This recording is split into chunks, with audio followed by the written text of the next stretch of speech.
রেখে নির্বাচনের দ্বিতীয় রোডম্যাপ প্রকাশ করেছে নির্বাচন কমিশন। 22 জানুয়ারি প্রকাশ করা হবে সকল ভোট কেন্দ্রের গেজেট।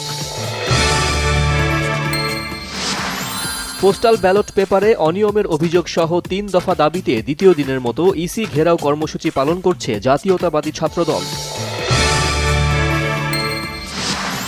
উচ্চ আদালতে রিটের কারণে অনিশ্চিত সিলেটের শাহজালাল বিজ্ঞান ও প্রযুক্তি বিশ্ববিদ্যালয়ের নির্বাচন। কিছু অভিযোগ তুলে জাতীয়তাবাদী ঘরানার 8 নির্বাচন কমিশনারের পদত্যাগ।